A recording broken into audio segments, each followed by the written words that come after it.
We will call this meeting of the City Council to order. If you would, please rise, and we'll be led in prayer by Pastor Harry Comproe. Follow that with a pledge. Let us pray. Lord, I pray for the elder leaders of this great city as they discuss the business at hand. I ask for your guidance upon them and for their direction in their discussions. I pray for the continued unity and respect for each other and for the prosperity of the city of Russellville. I ask for daily wisdom and direction for the mayor in his everyday decisions. Give him the discernments for the truth in all transactions, strength to walk uprightly, and bless his endeavors as our city leader. I pray for the men and women in our police and fire departments. I pray for their safety and protection. We also ask for your blessings and protection on their families. I ask each and everything in the name of our Lord and Savior, Jesus Christ. Amen. Amen. I pledge allegiance to the flag of the United States of America and to the republic for which it stands, one nation under God, indivisible, with liberty and justice for all. Thank you all.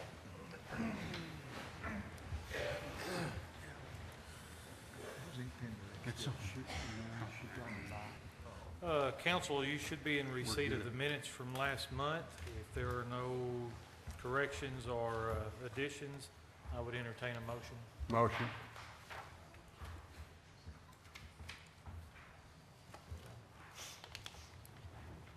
I have a motion from Mr. Wiley to approve the minutes.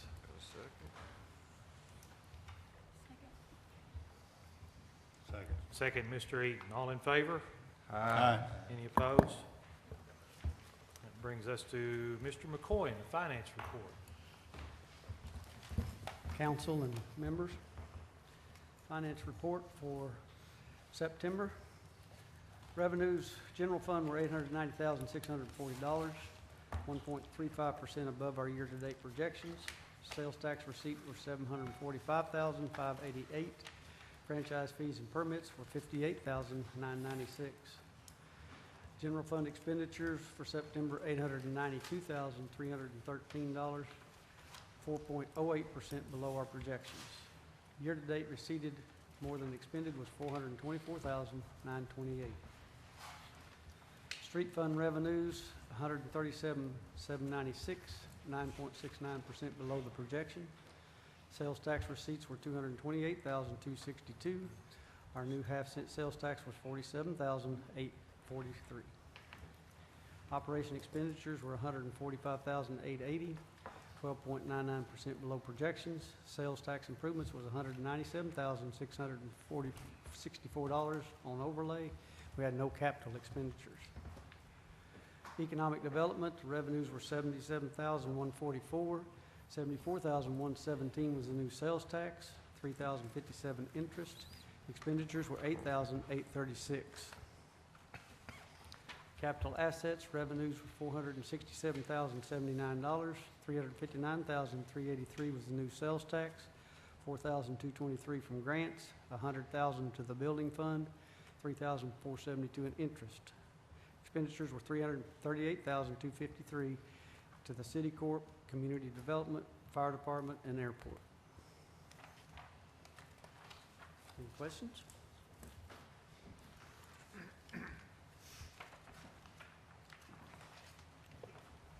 Okay, thank you, Mr. McCoy. If you'll bear with me a minute, I've got a couple of presentations that I would like to do tonight. For the Comproe, would you come back up first?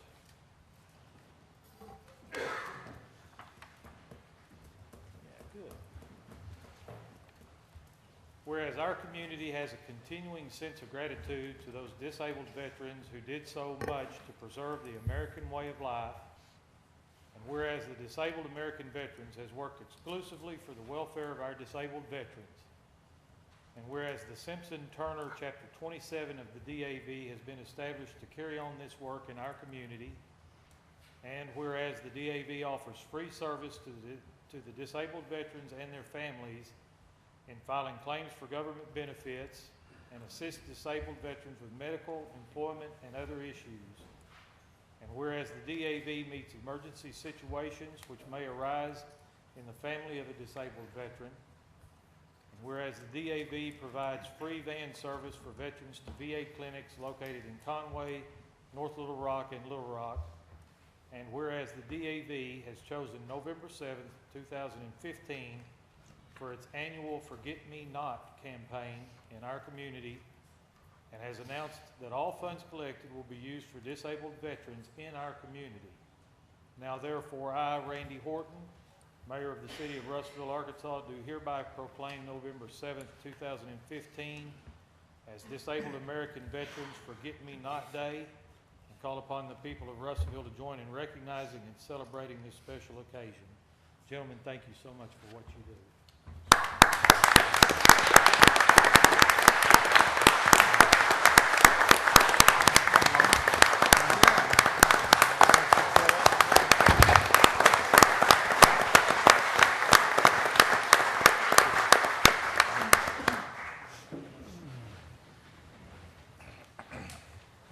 Continuing kind of along in that same vein, you'll all remember just a few weeks ago that our community hosted the Traveling Vietnam Memorial Wall.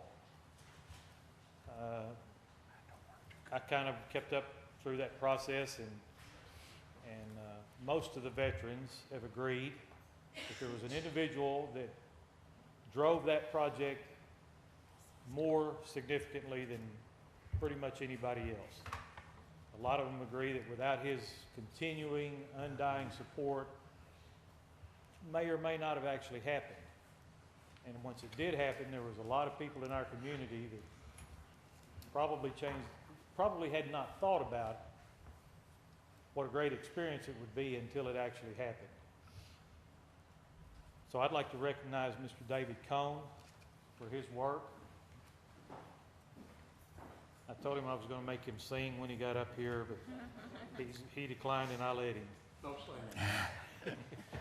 In recognition, there are moments in time that bring us face to face with our past and an expectation of something more from the experience. The recent event surrounding the Traveling Vietnam Memorial Wall was one of those moments in which many feelings and words express the expectations of those who observed.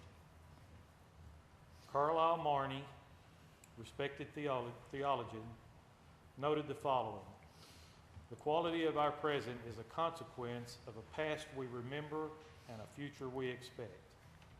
As a way of showing our appreciation, this simple gift is presented to Mr. David Cone, Vietnam combat veteran, for his vision, persistence, and tireless work that made the event possible for literally thousands of veterans, children, family members, and other citizens. We sincerely recognize your superior service rendered to the city of Russellville and beyond during August 2015.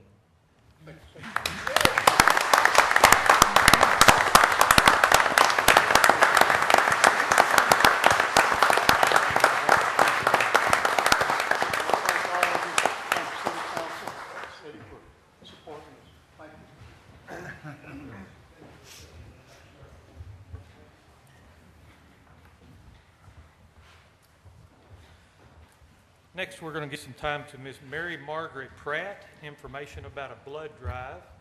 Ms. Pratt, will come up. Council members, you all have a packet on your space in front of you there that will relate to this. Thank you for having me tonight. My name is Mary Margaret Pratt, and I'm an account consultant for the Arkansas Blood Institute. We are your local blood supplier. We supply all of the blood products to St. Mary's and the surrounding hospitals in the area. And we're able to do this by partnering with communities and organizations within those communities. And this year, the community of Russellville has partnered with us to host their very first community blood drive on November 25th. Pull your mic up. Just a little bit. There you go. All right, awesome. To host the very first community blood drive on November 25th here in the community room downstairs. It'll be from 9 a.m. to 2 p.m. Day before Thanksgiving, but it's a time to definitely get out and help save lives. One blood donation can save 3 lives. So, and all the blood that we collect in the communities that we serve goes back into those communities. So, Thank you very much. What was the date again on that? November 25th from Okay. 9 to 2. Very good. Thank Thank you. you. Right, thank you. I don't have it printed on your packets, but our next presentation will be Mr. David Hunt about the Convention Center. An update.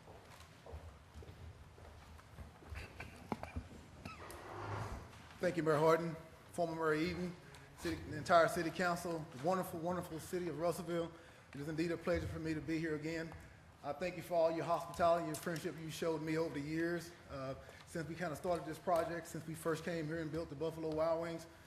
Only thing I'll say is that I'm not really sure why you all give me so much hospitality here in Russellville, yet when your Hogs came to Knoxville 2 weeks ago, y'all really treated us bad in Knoxville. So I want y'all to be aware of that. That was not a very good day for us in Knoxville, Tennessee, I can assure you, and across the state. But with that being said, I'm very excited about the opportunity to come here and kind of present what we've been doing the last year or so, and let you know that we are getting ready to start moving dirt and start this project. We are here to show you the conceptual drawings that my architect and my designer, Mr. Ben Witt and Hilton, we've put together. We've had quite a bit of input from the community, from the Chamber of Commerce, Mr. Pippins, from Ms. Graham, been very helpful and knowledgeable about what needs to be brought here and how we can best serve the community, and from anyone else who may have come to us with different ideas. We tried to incorporate as many of those as we could into the concept, and we hope that this is going to be something that's, as you originally intended to be something that's a tremendous benefit for our community and allow our community to continue to grow and prosper and use the natural region that God allowed us to live in here to just really take advantage of that. That's kind of what our goal is here. But before I get started talking about this development and the reason I'm here, I want to mention something else that's been asked of me, just so it's become a public forum. We were asked, right after I've got finished building the Buffalo Wild Wings here, we were requested by a local business owner to help him save some money with another general contractor on a Steak and Shake project. And this is going to be very brief. I just want to let everyone kind of know where we are with that, just so if you have questions, feel free to ask me afterwards. But I want you to know that we did that, not myself, but my partner, Alan Williams, did that as a favor to another general contractor who did not have the licensed funding ability to build a Steak and Shake for this owner. So we were supposed to have been just a standoff, not involved type person. Well, those two people started working together building a Steak and Shake. And what happens a lot of time in business, when you make a partnership and your friends, it really doesn't mix a whole lot of times. So what happened was they started building, we pulled a permit, they started building. About mid-July, a divorce kind of happened between those two parties. So obviously we were left having to come in and pick up the pieces and finish the steak and then finished it. I pulled my people off my hotel that I'm building over in Middle Tennessee, off another Buffalo Wild Wings that I'm building in Middle Tennessee, to come over here and finish the Steak and Shake.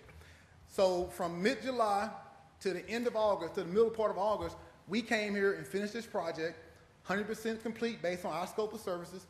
The city came in and inspected it. They did 100% approval. The Tetra Tech people, who was the construction management team, came in inspection and gave us 100% approval. So our scope of services have been completely done. The reason that building is not open operating is beyond us. I have no control over it. From what I understand from talking to the city, all he has to do is pave his parking lot, do his driveway, he can get a CO. So we have no control of that. I want to let everyone know that. So if you have questions about it, which I'm sure some of the city councilmen have questions, I've been concerned about it, I have no clue why it's not built. But I want you to know that in no way reflects on what Hunt Williams Development and the projects I bring to the table. You all saw me come here and build a Buffalo Wild Wings in 8 months. The only model of that design in the whole country by a subcontractor, by a franchisee. We built the first one in the United States of America, and it's doing great here. We built multiple hotels, we built multiple retail centers, never had any issues. As too often happens, when you do a favor for somebody, it always ends up biting you in the rear, if you don't mind me saying that. And this is what happened. So I want to just put that to bed. So if you have questions offline to ask me about that, please feel free. But I just want you to know in no way does that interfere with my goals is to build this convention center here in Russellville, and in no way that reflects on the type work that we've done with my subs across the country. And so I just want to say that to you right now. But tonight I'm here as a celebration. I'm here to really, truly only talk about the design we have here. As I said, we've met with people in different facets of the community and had different feedback. And this is the design layout that we've kind of come up with. If you can turn around and look at it there. As you know, it's roughly 22 acres.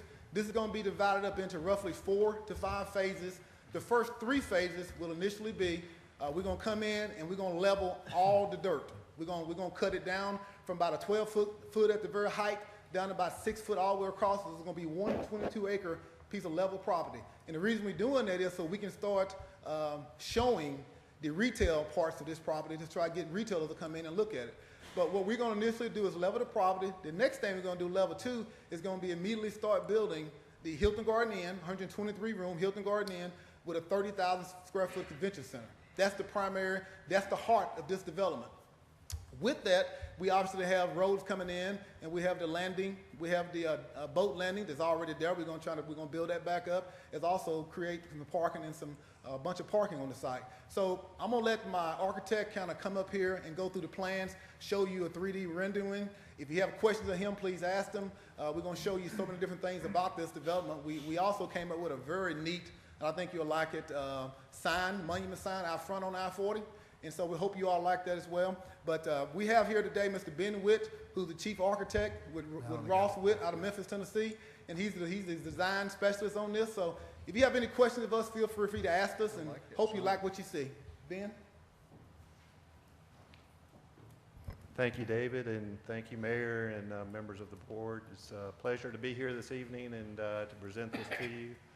The previous drawing was the overall site plan, but we also have the opportunity to present to you, and technology is always a funny thing, so we had to kind of improvise how we were going to present this with our connection directly to the TV up there as it is. But we have the ability here to show you in 3D a pretty good idea what this is going to look like. Now, this is actually a 3D model that is constructed over the top of a Google map image, and so you can see the actual interstate here, Interstate 40. This is the body of water, the lake that is behind the property.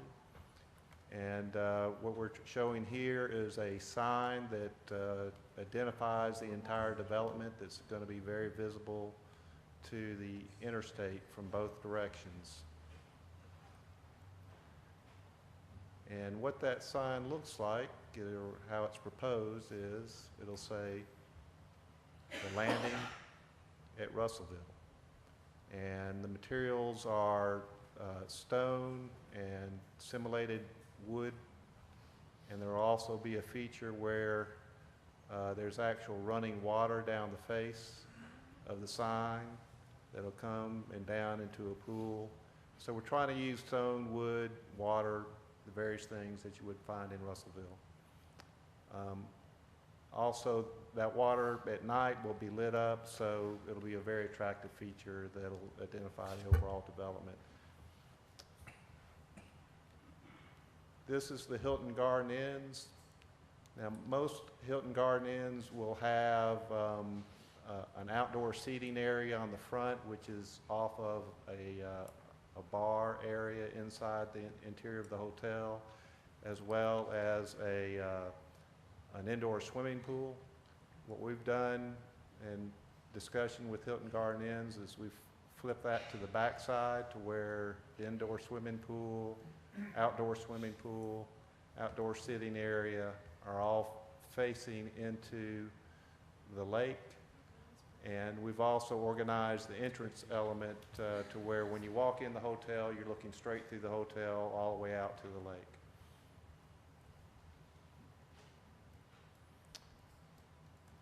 Okay. Also, this is our convention center. 3D And the convention center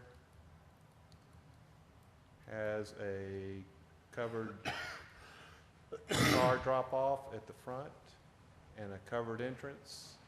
A lot of glass, very inviting on the front side. And again, we're using stone and simulated wood. We've put the name of the building up top and very visible. There's also connected to the convention center this tourist office, which is, let me navigate gate over there?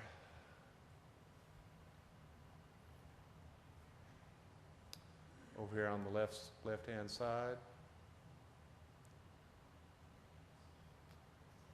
And entrance off is underneath the covered area, but again, we're identifying the area where the tourist office is. So on the back side of the convention center, if you go all the way around, you can also come out the assembly area to this boardwalk area. There's walkways all the way around the perimeter of the property, and then there's a large landing boardwalk that goes all the way out to seating areas and pavilion and rails all the way out into the lake. So those are the first two buildings proposed to be constructed and the site development that goes along with it. And I am glad to show any more detail or answer any questions about the exterior. Where's the boat ramp at that exists now? David, you want to? Sorry, sir. Where's the boat ramp that's out there right now on your plan there? The boat ramp now is on the north side, right there on the, I guess on the west side there. Right on the, I can't, corner there. It should be on the other side of that arm there, shouldn't it? Yes, sir, it's right there on the right, basically looking at the screens on the right side there, Right Okay. here, right there. yeah. We met before with engineers, the lunches, they're already there. We're gonna just, instead of trying to create new ones, we're gonna just reuse the ones already approved by them. Is it going to be accessible for the public after you build this? Okay. Yes, sir. It's all along this end. You want to go in there, or you want to go by? Okay. Okay.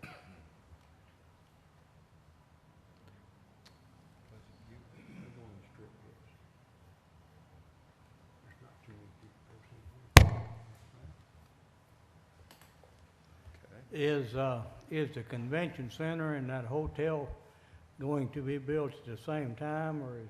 Yes, sir. Yes, sir. That's all phase two. Those two will be built simultaneously at the same time.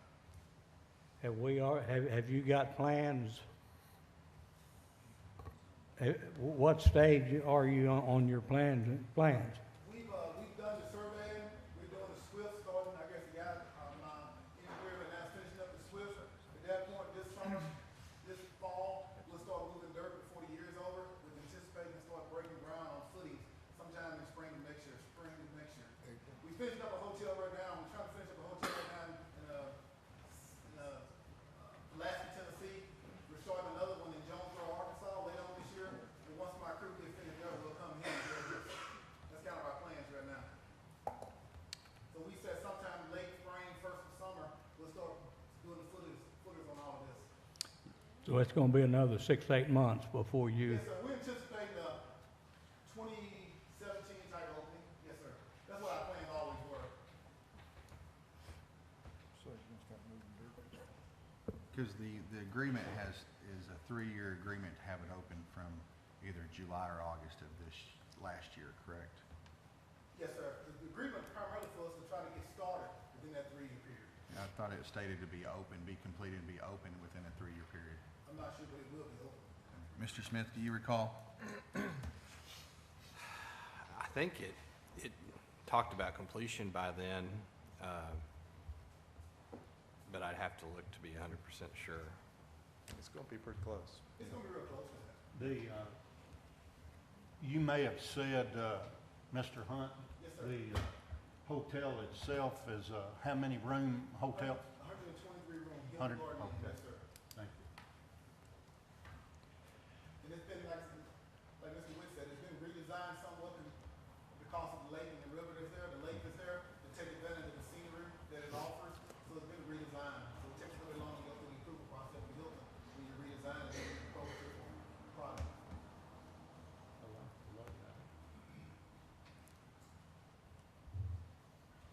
And the seating capacity, you don't mind me to talk to you about the seating capacity? Yeah, let me Thank you, sir. bring bring up the floor plan, the proposed floor plan for the convention center. Let me see which one it is. It's not that one. And I want to say to you, one of the things that's very important in this process, we can build a hotel anywhere. The most important thing for us was to try to get this convention center right, because this is really why the community has made investment and the time that you spent trying to get this right. And so we've talked to a lot of people and really done our due diligence, trying to make sure the convention center was something that we could grow into, but also fit the needs for long term for this community. And so that's why we spent a lot of time trying to really get this convention center the way you have it, and the way everyone will be proud of it. Oh, I can't see it from here. So, let me think. You got Give me just 1 second. He's going to show you the inside layout of the convention center so you can see it. Internal, yeah.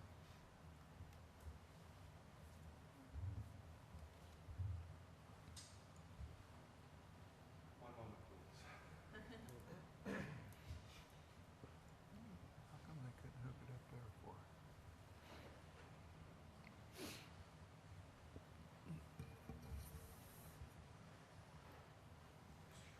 Yes, sir. Oh, okay. Okay, sir.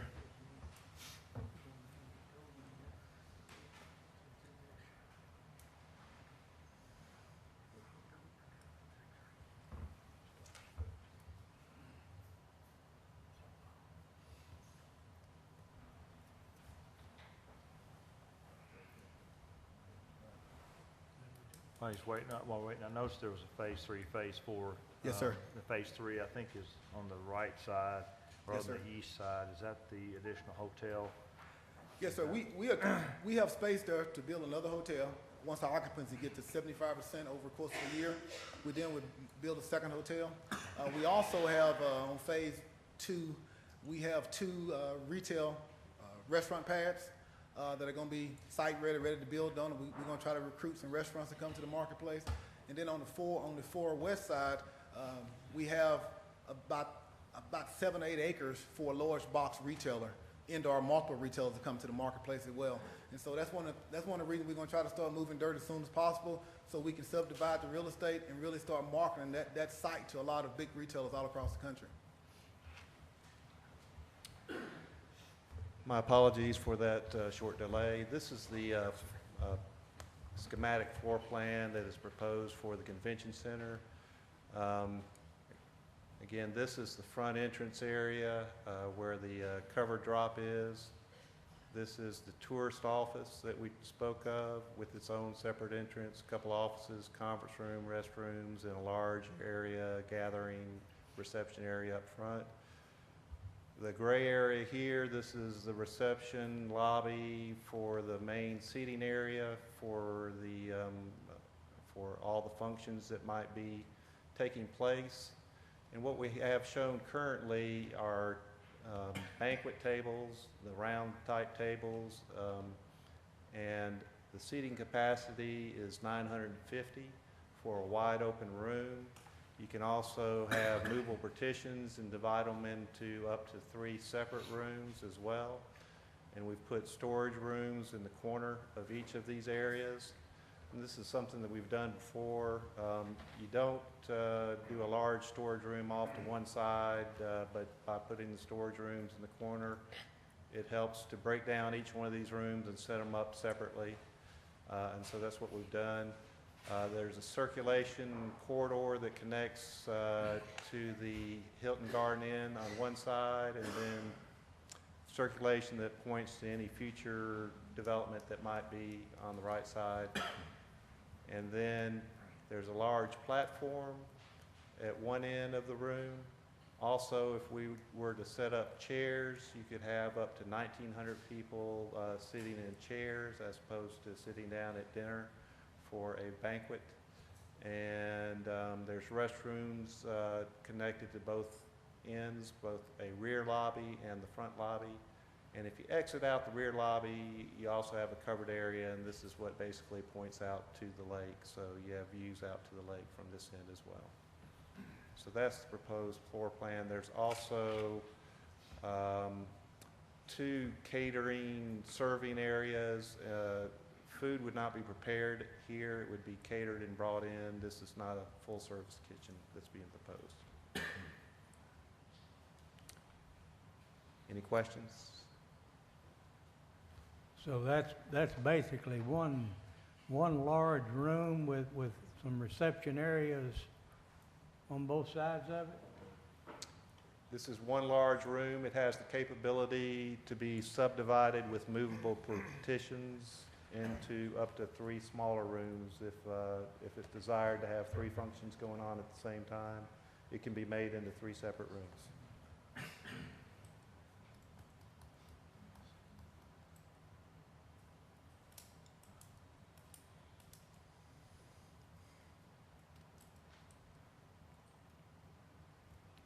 How many square foot's gonna be in that large room? Let's see. I can't remember the exact square footage, sir, for the entire, for the large room. The entire structure is just a little bit under 30,000 square feet.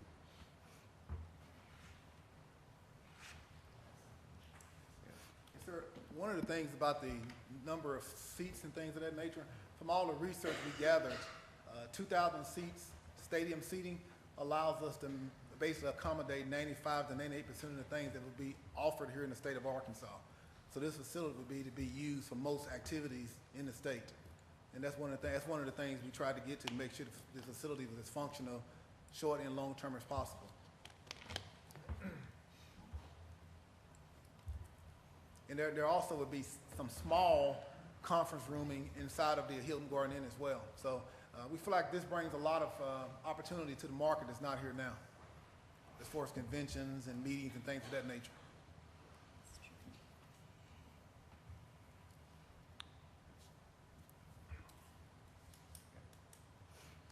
Happy to answer any other questions.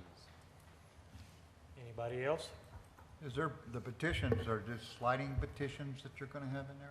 Yes, sir. If you've gone into a newly designed Hampton Inn, you may see when they close off the dining nook or whatever, those petitions slide into the wall and are hidden away. It's all about when someone wants to use the whole entire room, those petitions slide back into the wall and you won't even know they're there. And then when you don't have a need for them, someone need a smaller space, we don't want to rent the whole room out. You might want to have some multiple meetings, so we can scale it back to meet the customer's need. And the details of those petitions are, they're 5 inches thick, they're acoustically rated. Good. They come in 4-foot panels.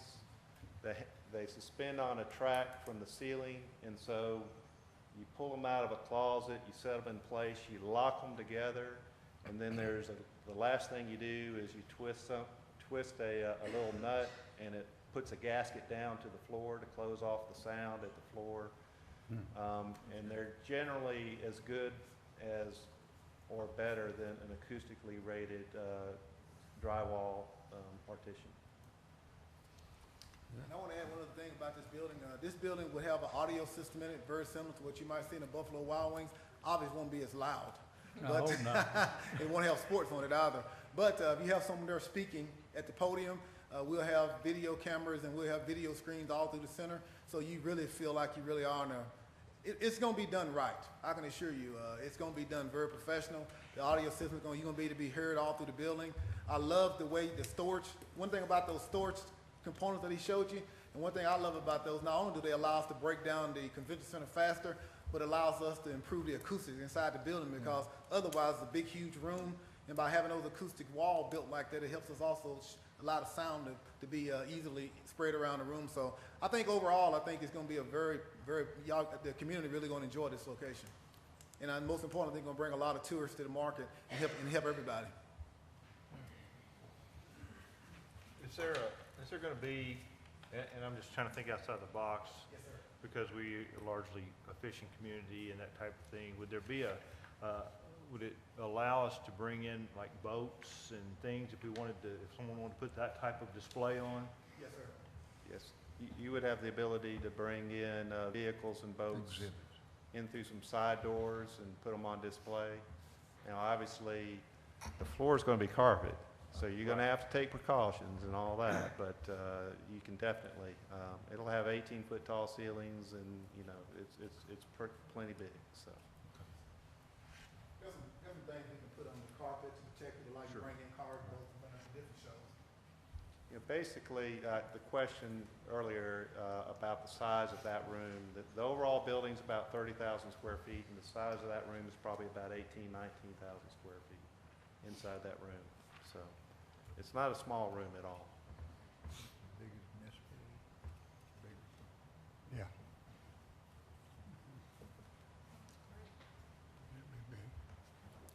Any other questions? Thank you, gentlemen. We appreciate you coming. Thank you. very much. Thank you Mayor, for the I do have- opportunity. Mayor, I do have one. But Mr. Hunt, so you think that in 2017, this thing will be open? That's our plan. Now, you know, obviously, we have another 2008 catastrophe with our marketplace. You can't get money anywhere. But right now, I have banks calling me every day wanting to do projects, so it's wide open right now. This would be a 504 green project, which basically means it's going to have 10% renewable energy built into it, be it in the lighting system with LED lights, indoor solar panels on the roof of the building. And so we're very excited about it. You know, this is a huge project for me, and obviously for the community. And we're just trying to make sure we do it right. We're trying to make sure it's right, and it's something we all can be proud of. Good, thank you. Thank you. Thank you, sir. Appreciate your time. Thank you.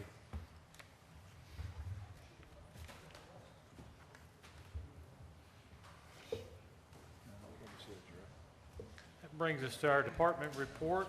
This month is Chief Jeff Humphrey of the Police Department. Yeah.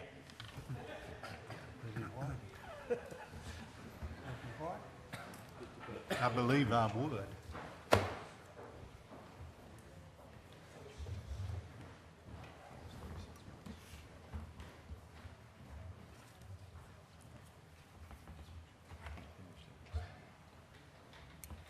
Not ready for me, are you?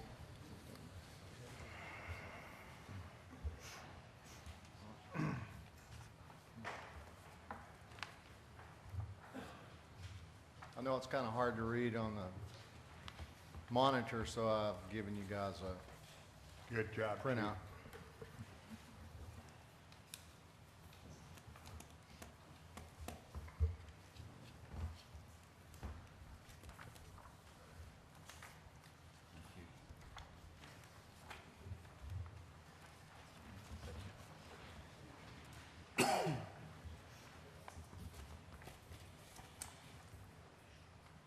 Good evening, Mayor, Council. Tonight's presentation is going to be a little bit different from years past. I'm not going to focus a lot on crime statistics, crime prevention. I'm going to give a snapshot of the police department and a bird's eye view of what patrol sees on a daily basis. I do have some statistical data, but it won't be as much as years past. What this represents is 2014, 2015 activity. These are calls for service, typically through the dispatch center. And what you can see between 2014 and 2015 is that calls for service remain constant. Not a great increase or decrease expected this year. The one thing that you might see that's a little more this year is DWI arrest. And we've participated in a couple of state campaigns on drunk driving, and so our DWI arrests are up this year. The last thing on this slide that I want to mention is the miles driven. These are miles driven by the black and white units you see on the streets, the patrol officers. Considerable number of miles we drive annually patrolling the streets. I had a lady call me a few months ago, and she wanted to know how many police officers we had working for the city. And she said she had moved to Russellville from another town, from another state, and said that she sees police officers everywhere. She said, you must have 40 or 50 officers working the street. I go, no, ma'am, we don't. She said, but I see them everywhere. She said where she came from, that most of the police officers that she saw were sitting on parking lots, and they weren't actually patrolling. Now, I won't say you won't ever see a police officer sitting on a parking lot, but we do a lot of patrolling, and we try to remain very visible.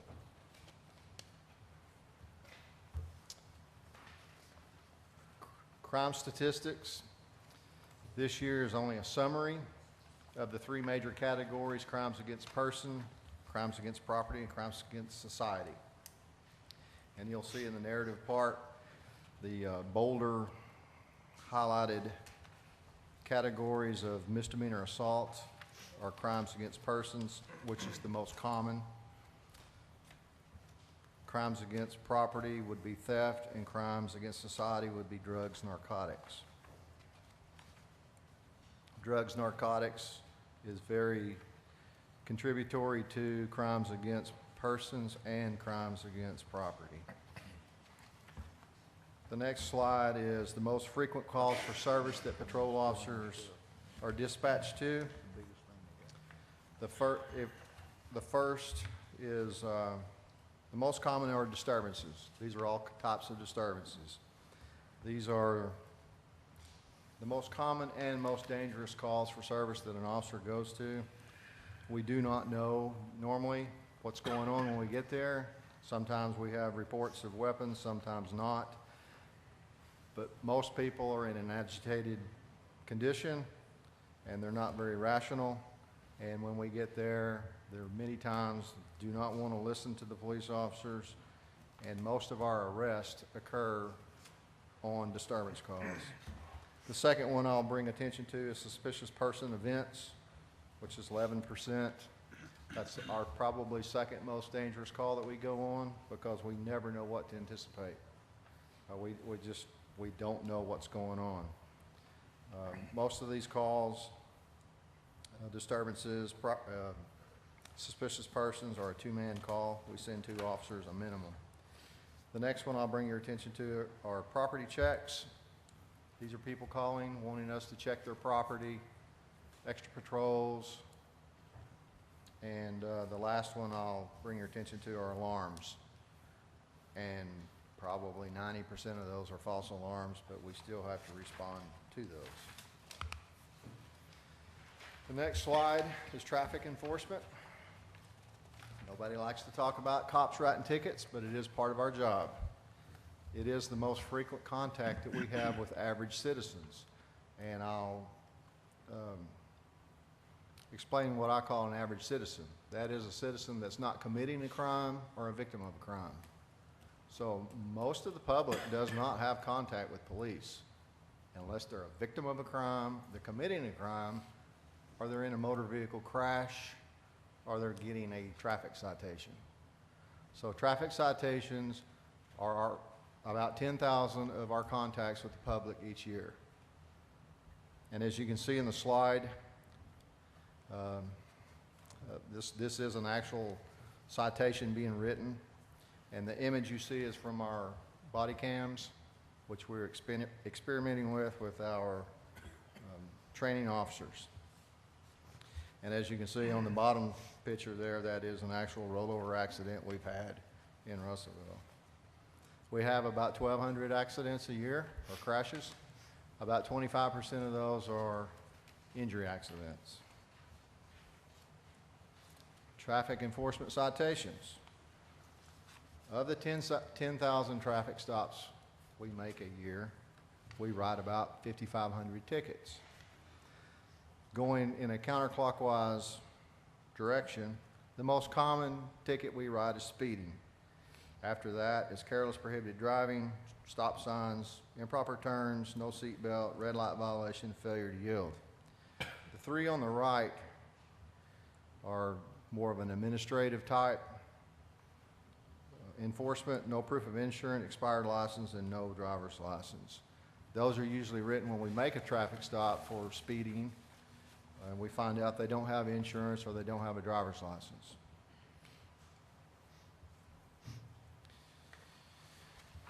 The next few slides are going to be on improvements and projects within the police department.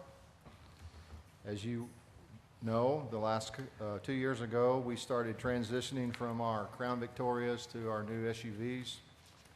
And these new cars, or new SUVs, have exceeded our expectations. They're probably the safest, most practical, and comfortable police car we've ever driven.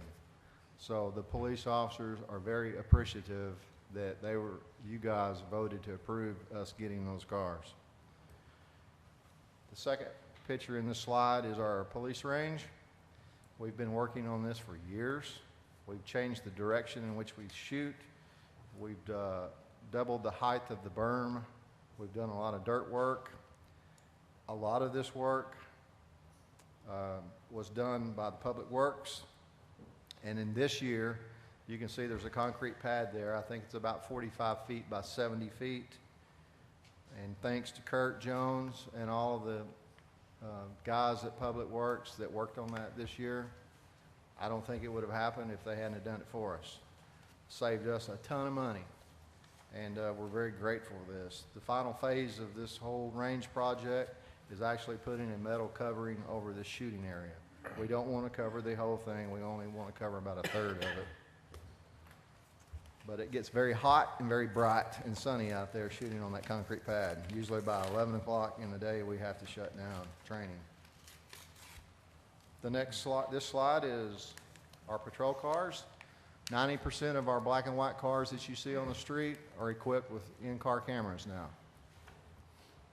As I said earlier, we are testing the body-worn cameras, and we're doing that with our rookies in field training.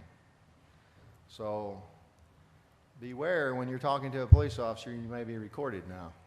In the past, you would not have been. There's a lot of issues with body-worn cameras. Most of them have to do with privacy rights and the ability to redact video if you're filming certain situations that you would not want shown on television. Juveniles, children, victims of sexual assault, etc. We're just not there on the ability to redact that information, and the courts are very unclear on how we should proceed with that. But we're working on it. The next slide here is our accreditation. We're working on state accreditation, and the best way I know to explain this is it's for best practices and policies and services that we provide. We soon will have our first initial inspection. So far we have written, revised, or enacted 51 of 60 new policies. We've been working on this for about 18 months. We have 168 standards that we're required to meet, and we will find where we stand when we have our first initial inspection. The next one is our Citizens Police Academy. This is the 10th anniversary, or 10 years we've had our Citizens Police Academy. Some of you have been through it. Alderman Brown's currently going through it right now. This is our bread and butter. We love putting this class on. And people want us to have it 2 or 3 times a year, but it's just not practical to do that. One of the biggest ideological changes that we've made in the last couple of years at the police department is how we view training new officers. In past, a lot of the training, especially in the early weeks of the training, was primarily on traffic enforcement, traffic-related, investigating accidents, etc. We didn't spend a lot of time in crime investigation or other issues because we felt that we had a lot of an agenda to cover in a short time of period, which is 12 weeks, but 12 weeks is not very long when you're training police officers after they get out of the academy. But we made a shift in the way we look at this. And this picture right here is one of our training officers, Officer Tamer Marco, with one of our new officers, Logan Lichty. A few weeks ago, the Hughes Center had a break-in where some juveniles climbed through the roof, came in. They came in a couple of different times before they were ever detected that someone had intruded into the building. They did some criminal mischief, tore some things up, and stole a few items. Well, this particular training officer and this rookie were assigned that call, and they responded. This training officer, took the initiative to investigate this and spent the next 2 training days with this young officer, and they found out who did it. It was 3 juveniles, and they made 3 arrests within 48 hours. Normally, in our training, that field training officer and that rookie would have went, taken the call, come back to the station, written the report, and then went out on the street and probably started writing traffic tickets and turned it over to the detective division. So now we're instilling in our young officers to take the initiative to go further than just taking a report and going to the next call. Some of the old trainers don't like it, but we're developing better officers and providing better service by doing this. The next 2 slides are what I call the spirit of our officers. And citizens sent me this picture of one of our officers changing a flat tire for an elderly woman in one of our supermarkets. He just happened to see what was going on. He stopped and he helped these people change the tire. Somebody drove by and took a snapshot of it and then sent it to me and thought I would want to know about this. So kudos to Officer Dugan.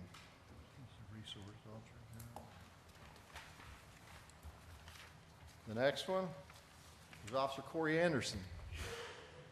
Officer Corey Anderson was recently dispatched to a supermarket for a shoplifter. I don't think any of us would condone shoplifting for any reason. But this officer arrived at the scene and there was a male suspect in custody at the store. He did his paperwork, he made the arrest. He went back to the station to do his paperwork. And what he found out through his investigation was, and by talking to the suspect, this was a man who was stealing food for his family, his 3 small children. And as I said, that doesn't excuse stealing. But what the officer did after this, after he made the arrest and did his paperwork and did everything he was obligated by law and policy to do, is he went back to the store and with his own money and his own time, he bought similar items, food items, and took them to this person's house for these kids. And, you know, these are this guy right here and the other ones that I've mentioned, these are what we're trying to recruit and keep at our police department. These are the officers that all of us want working the street. They do their job, but they have compassion also. And this is our department today. There's a few people missing. We're going to have this picture remade. But I think the 3 officers that I mentioned to you, Officer Dugan and Officer Anderson and Officer Marco, I think they exemplify what any of these officers would do in a similar situation. And our civilian staff. They're just as dedicated as the officers that work the street. So that's my presentation for tonight. I thank you for your time and listening. I got a question. Good report, Chief.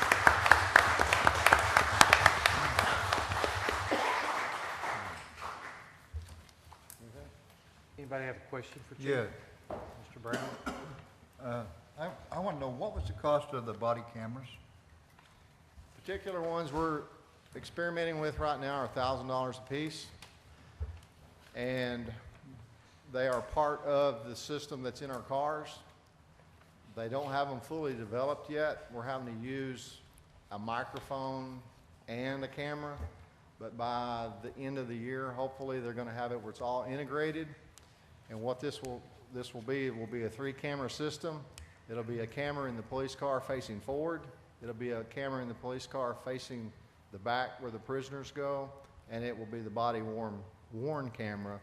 All 3 will be captured on video, audio, uploaded into the system. The other question I had, you didn't mention your resource officers. The No. ones at the school. I've mentioned them before. I tried to talk about some of the things I've not talked about in the 3 previous presentations I've made. But, the resource officers They're impressive. they're critical to the services we provide. And we had one of our resource officers this week did a home visit with the school on a student who had been a victim of a crime out in the county. But because this student attended our school in Russellville, and he's the resource officer there, he went to the house with the county officer to make the home visit on this reported crime. And that's what they do. I mean, that's the kind of commitment our resource officers have to the students. Anything else? Thank you. Thank you, Chief. Committee reports, Finance Committee, Chairman Tripp. Thank you, Mayor. Sorry. I want to leave these overview drawings as well as the of the convention center and the site, so if someone Great. needs it, you have it here. Well, good deal. Mr. Chairman? Thank you, Mayor. We met last week, a couple items on our agenda. Item number one, appropriation pass-through for group insurance, $20,000. That was voted on by the committee and to pass to the council in form of a motion. Council, you heard the motion. Any questions or discussion? Then all in favor? Aye. Opposed? Item number two, discussion of appropriation for equipment for Parks and Rec. If you'll look in your packet, it's under Finance Committee number 3. The committee recommended to the council for consideration all 6 priorities totaling $181,500. I would like to, at this time, interject or request that we consider a late council agenda item to consider in with this at the same time of adding the appropriation ordinance to fund this, which I believe the recommendation at the council, at the committee, was to use the 6.25% capital sales tax fund for this. I'll second that motion to add as a late agenda item. Okay, procedurally, Mr. Smith, we need to vote on the motion to add? To add, yes. Okay, so everybody clear on that? Right now, you're voting on the motion to add as a late agenda item. Mayor, may I clarify? The Mr. reason I had to add this is because it had been accidentally left off the Finance Committee agenda for the appropriation funding portion of it. Yep. For this evening, yeah. Right. So, any discussion? All in favor? Aye. All right, now back to the main motion. And that was to approve, the recommendation from the committee was to approve all 6 priorities for a total of $181,500 to be funded from the 6.25% capital sales tax fund. Okay, and that's in a motion from your That's in the committee, form of so a motion. Yes, sir. any discussion on that? Questions? Hearing none, all in favor say aye. Aye. Any opposed? Mayor, so that took care of the late agenda item also for the Yes. funding part of it. Just want to make sure. And then tonight, before this meeting, we also met consideration of a resolution of City of Russellville, Arkansas, for a proposal for comprehensive zoning code revision services. That motion was recommended to the full council to pick the Garver presentation at an approximate price of $97,800. And that was passed by the committee to present to the council in form of a motion.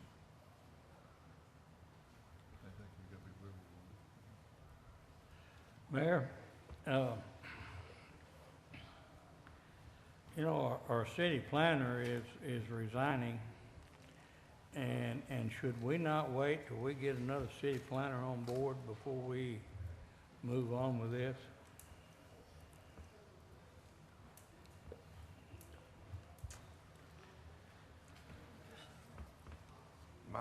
My thought on this was the process is going to take about a year. My thought is the process needs to go ahead and start. Yeah, go ahead and That's start. just my opinion. I understand what you're saying, but I think that it's going to be a slow process, and I think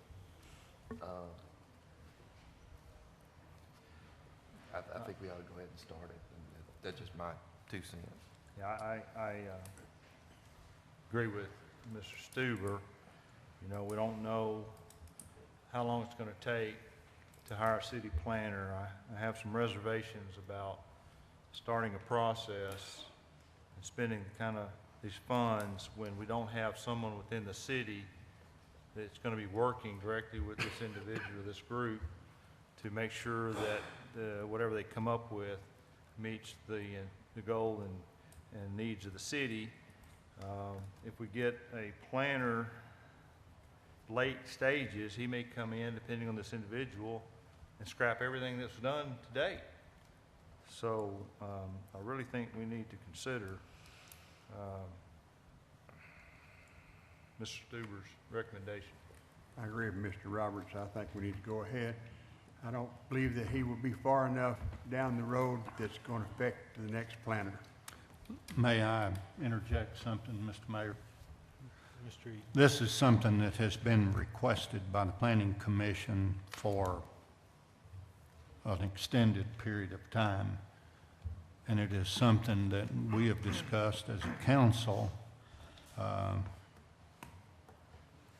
practically the whole time of my term in office before you became mayor.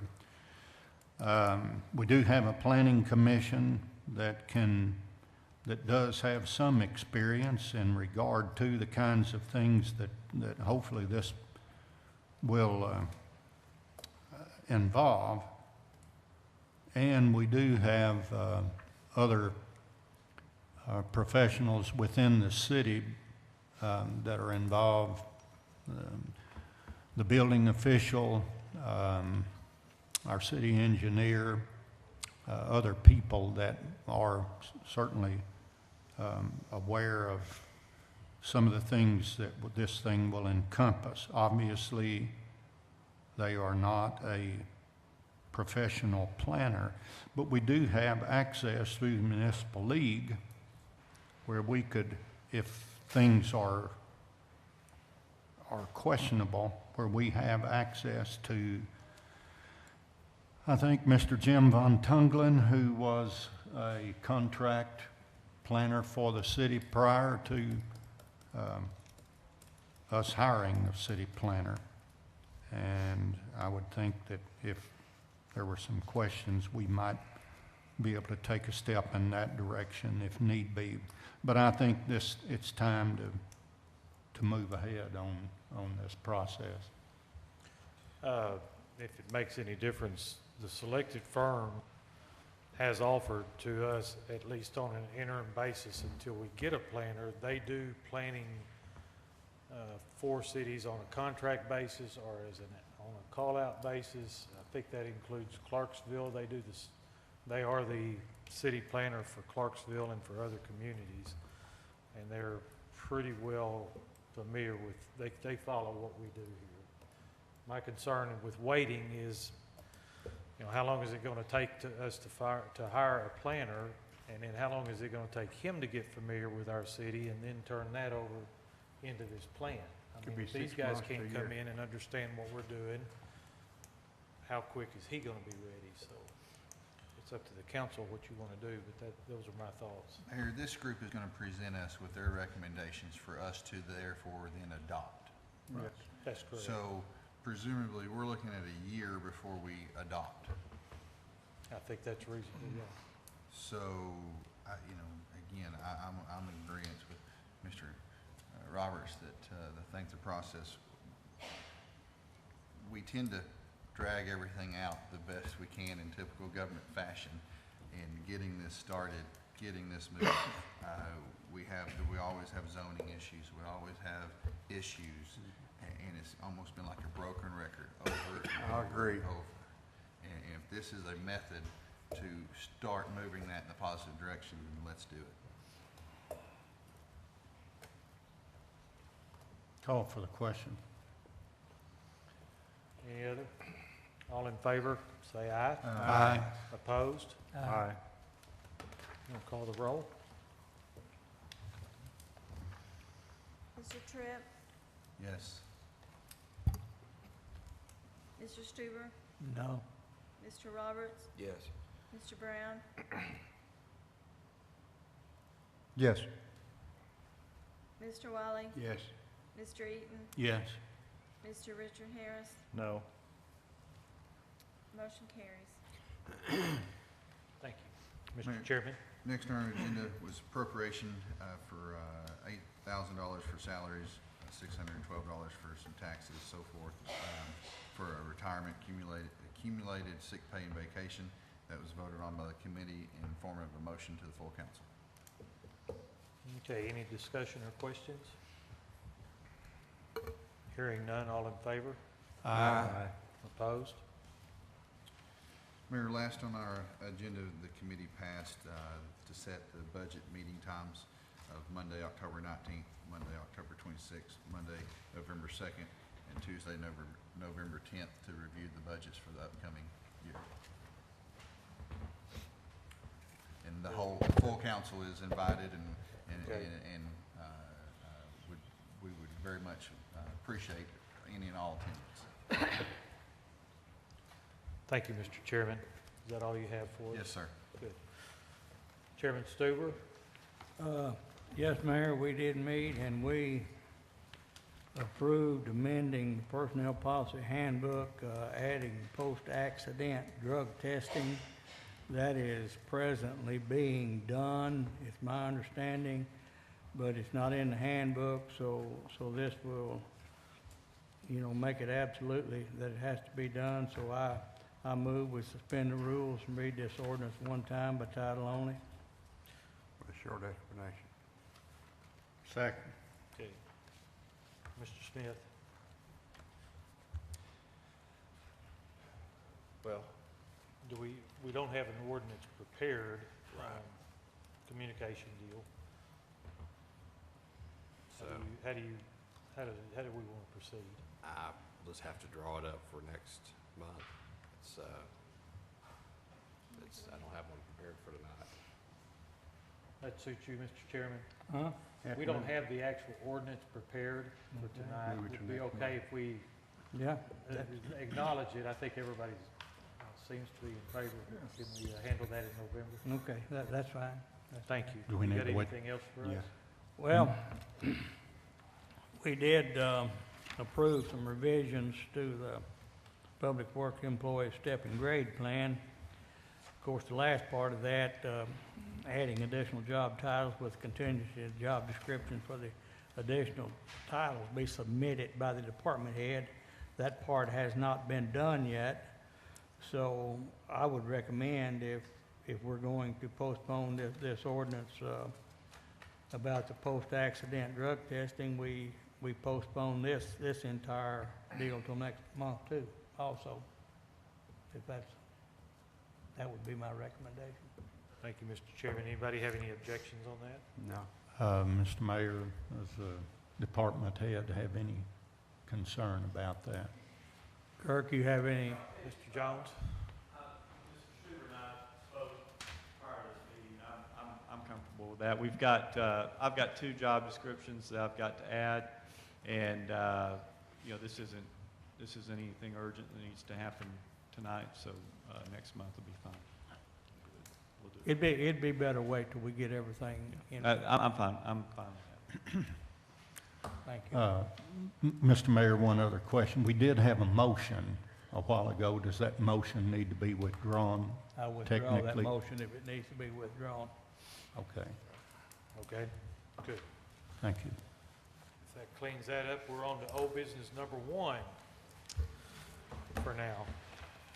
This is the ordinance for Ritter Communications. Mayor, I would make a motion to move this back to the Finance Committee. I believe Mr. Eaton's been working on some potential changes, and there seems to be some disagreement between Ritter on these changes, and I believe it would be prudent to send that back to the Finance Committee to work out these issues and submit something back in a more final form to the council. And I agree with that recommendation. So that's a second? Yes. Motion and a second? Would Mr. Eaton be willing to discuss some of the issues that he has with the proposed ordinance? I'll be brief about that. I sent some recommendations to Mr. Smith, city attorney, Mr. Tripp, and Mayor Horton in regard to that. I don't know if everybody saw those changes. I think they are in a copy that you have now. It had to do primarily with the difference in the service that the provider was going to pay the franchise fee for. And it's my estimation, right or wrong, but it's my estimation that what was proposed by the communications company, basically there would be no franchise tax coming to the city for what my understanding is of the service that they're going to provide. And I'm of the opinion that some of the other services that they will be providing were not in the original version, of which they helped draft, I think. And I think we need to reconsider that, not only with Ritter, but maybe with some of the other organizations that are involved with franchises with the city. Did that make sense? Did that answer your question? Okay. Mr. Harris, for example, one concern is Ritter they would not like to not have something added to their agreement that is not currently in other agreements. And so part of this may be, like Mr. Eaton said, to step back and look at revising all of them moving forward. Okay. Everybody okay with that? Don't we have franchise fees for Suddenlink and? We do have, yes, for those currently operating within the city. For the services that were identified when those franchise agreements were established. Right. And they have changed dramatically since that time. That's part of the rub. They want to be charged the same fee per cable subscriber as a cable provider, and yet they are not a cable provider, so they won't provide that service, so they won't be charged. So I think there's a little cleanup work on that needs to be done. So, Mr. Eaton, it sounds like you've looked into this a little bit. Have you checked with other communities to see how they've handled these types? I have not gone beyond. Okay. No. I believe that the reason they have no representative here tonight is because they're at another city council meeting having this same issue. Yeah, I'm just curious, to other cities and communities in Arkansas and their franchise agreement with cable services and things of that nature, how those worked out. So I'll defer to the finance committee to work through that. As part of that process, I would hope that we take a look at that. That's correct. If you all will remember, we were going to take a look at those back about July or August of 2014, and the council bounced that back. We did not take any action on that, so now we're where we need to. So,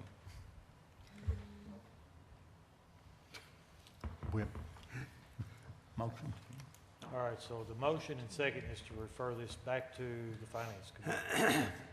Any questions, any other discussion? All in favor of the motion? Aye. Aye. Opposed? All right, old business 2. Ordinance regarding establishing procedures for protection. I'm not going to read all of that. You know what it is. Do we have a will of the council on this item? Make a motion, we suspend the rules, read by title only with short explanation. Second that. All right. Mr. Smith? There needs to be a Oh, we got vote. to vote on that. Motion to suspend the rules. All in favor of the motion to suspend the rules, say aye. Aye. Now, Mr. Smith. An ordinance amending ordinance number 2023 regarding establishing procedures for the protection and preservation of the character of properties within the Russellville Downtown Historic District and for other purposes. This ordinance, if passed, would amend in 3 parts of the original ordinance that passed the Downtown Historic District in Section 3B and 5E and 6A. Motion to adopt. Second. Okay, you've heard the motion in the second. I'm going to be terribly disappointed if somebody doesn't invite Ms. McGuire to come up, to at least to come stand at the microphone while we discuss this item. Look, We're going she's to miss got her out on, witch hat on. We don't need her up we're here. going to miss out on one of the favorite treats of life in Russellville if we don't, so. Oh, no, no, no, no. That one over there. Thank you, Mayor. Oh, the other one? Yeah, the one that shows up on TV to our worldwide But audience. she's getting the best view. Oh. Sorry there, Betsy. Thank you for the opportunity to be here tonight to invite you to the 24th Annual Downtown Fall Festival and Chili Cook-Off coming up on the 31st. And you may just think that I'm a witch, but I am actually the downtown fairy godmother, and I really appreciate this second opportunity to come. This is the second annual showing of my Fall Festival ensemble, so thank you for this opportunity. So if the point of the hat extends all the way to its terminus, then it's witch. But if it's yeah, if it folds, this is a fairy hat. Okay. All right, that's important while we're considering this. Does Yes, anybody it have is. Any questions or discussion on the motion? Hearing none, all in favor say aye. Aye. Thank you. See you all on the 31st. Thank you, Ms. McGuire. Mr. Wiley? Yes. Mr. Eaton? Yes. Mr. Stuber? Yes. Mr. Roberts? Yes. Mr. Brown? Yes. Mr. Richard Harris? Yes. Mr. Tripp? Yes. Motion carries. Thank you all. New business item 1, resolution setting a public hearing for the vacation of an alley in the city of Russellville. Motion.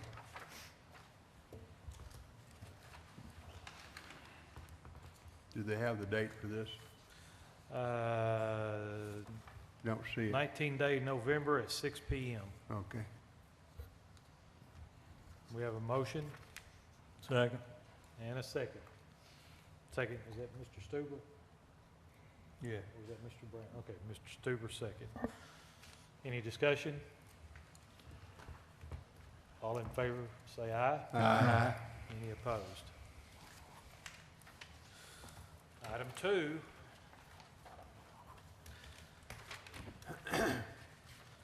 Zoning ordinance. Make a motion, we suspend the rules, read the title only with short explanation. Second. We have a motion and a second to suspend the rules.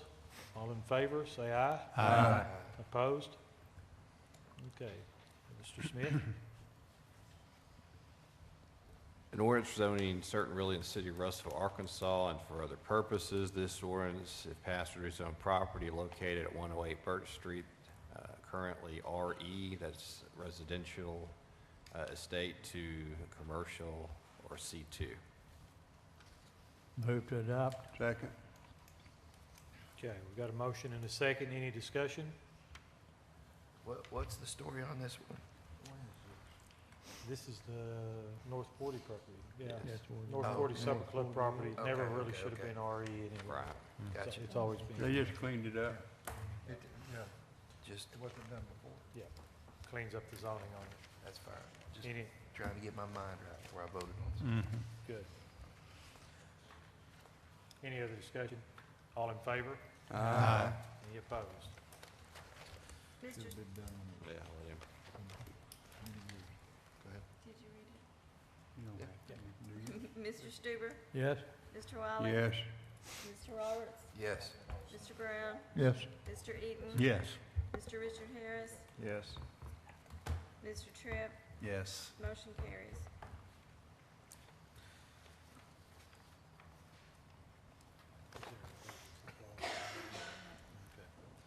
That brings us to new business 3, another zoning. Suspend the rules by reading the title only with short explanation. Second. Now, for clarification. Second. Second. Second, For Mr. one time only for tonight. I mean, Yes. Not 3 readings passed We're tonight. gonna pass it tonight. Planning board's recommended every one of these, so. Yeah, Yes, they did. so we're, Does say emergency clause needed on this one, doesn't it? Yes. Yeah. So we're suspending the rules on all three readings. All in favor of the motion to suspend the rules, say aye. Aye. Any opposed? Mr. Smith? An ordinance on certain realty in the city of Russellville, Arkansas, for the purposes this ordinance, if passed, would rezone property that's at the corner of North Phoenix and West Parkway that is currently R3 2C2.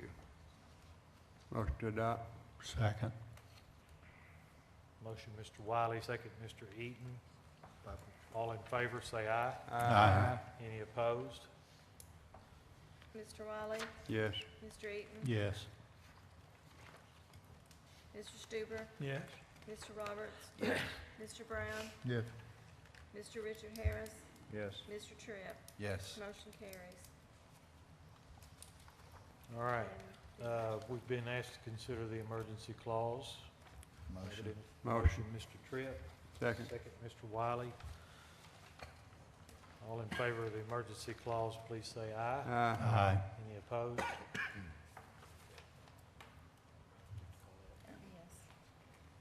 yes. Mr. Tripp? Yes. Mr. Wiley? Yes. Mr. Stuber? Yes. Mr. Roberts? Yes. Mr. Brown? Yes. Mr. Eaton? Yes. Mr. Richard Harris? Yes. Motion carries. That'll take us to new business 4, an ordinance zoning property. Motion.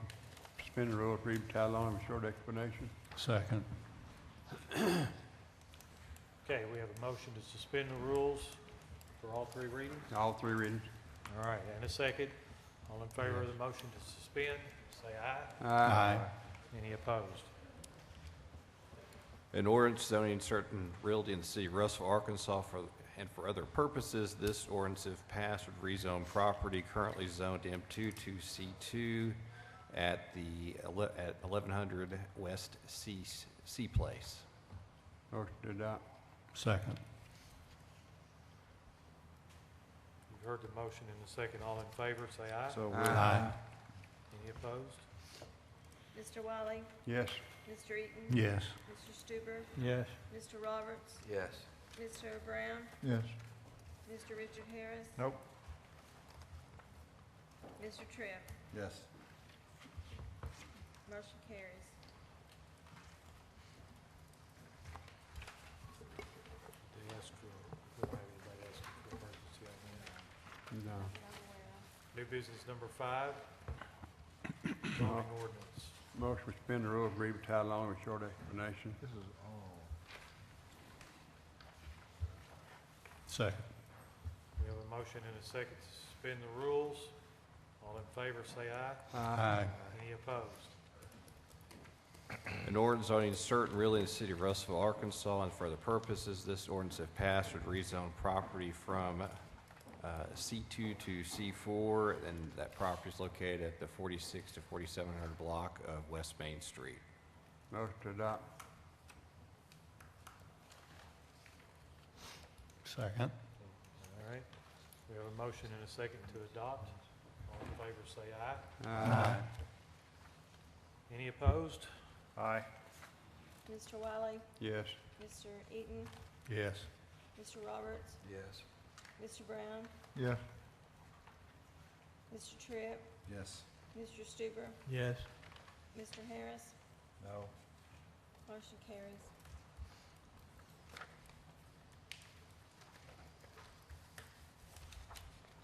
You took care of that last one, hadn't you? Yeah. I think we've already dealt with item Yeah. new business 6, the Yeah. comp plan. It looks like we need a motion to, we can approve that. Not yet. No, not yet. Not yet. Got the notes, well, Oh, that's right. I'm sorry. is he, I believe Mr. Harris has departed. Has anybody seen him? He was here.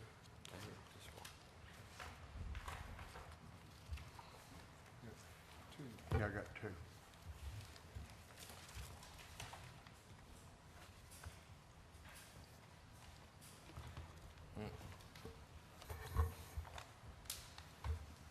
Good enough. If he comes back, we'll say hi to him. Did he take off? Mr. Roberts, anything on your mind? Yes, this is my last council meeting. It is my intention to offer my resignation to the mayor tomorrow. My family and I are moving to Pine Top, Arizona. Life is changing greatly for the Roberts family. Our family is here. My children are here. We have no grandchildren yet. My parents are in good health. So this is our opportunity for my wife to go work with the Apache Indians. She is a counselor, and we just feel like that's where the Lord's leading us, so that's what we're going to go do. It's been a pleasure to work with you guys for the last 3 years, almost 3 years. It's been a learning experience, and sometimes it's just a hassle, but it is kind of fun. I think that the heart of the community is, we live in just a great place, guys. I've been here 24 years. I moved here when I was 22 years old, just getting out of the military. Circumstances brought me here. I knew no one here. I met some good guys out at the Armory. I'd just gotten back from Desert Storm. I joined the National Guard here, and some guys took me in and put me to work out there full time for a little bit to help them recover, because they just got back from the Persian Gulf as well. You know, I kind of made my way up through low-income housing to you know, somewhat of a success. But it's just an awesome place to live and to raise a family, and I just appreciate the opportunity to serve. That's all I got. We wish you all the luck. Yeah. Mayor, can we make a motion not to accept? Trey? Smith? All right.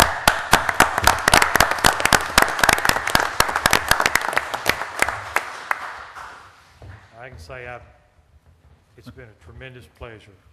You know, I know I'm supposed to be, tell you how much I'm proud for you and Amanda and I am, and how much we wish you the best, and we do. But I can't help but be just a little bit saddened. It's been a true pleasure. So, Motion to adjourn. not yet. I would like to make one little announcement while we're at it. Now that you've done that, we would like anybody we have to fill your position.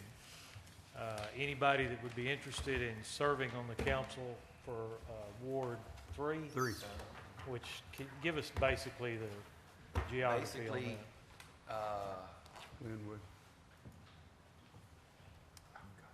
Glenwood.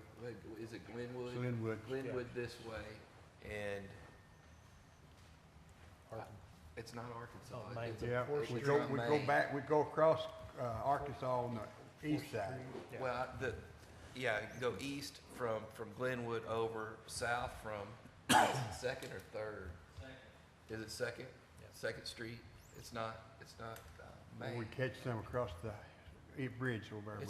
It's this corner of town right here, pretty much. Most generally, it's the southeast quadrant of the Yeah. city, and if somebody's interested and wants to know exactly, council, with your permission, I suggest that we allow 2 weeks for people to send us, if they need That's to good. contact us in writing, if they would like to be considered. And then Good. we'll hand Call those to special the meeting. council, and the council can decide how they want to move with it. Is that fair with everybody? Mayor, that map can be found, that ward map, I believe, can be found on the city website too. I think there is a Yeah, link it to it, is. yeah. All right. If there's no further business, Mr. Roberts, would you make it? Motion to adjourn. Thank you. Way to go, Spence. Good job, brother.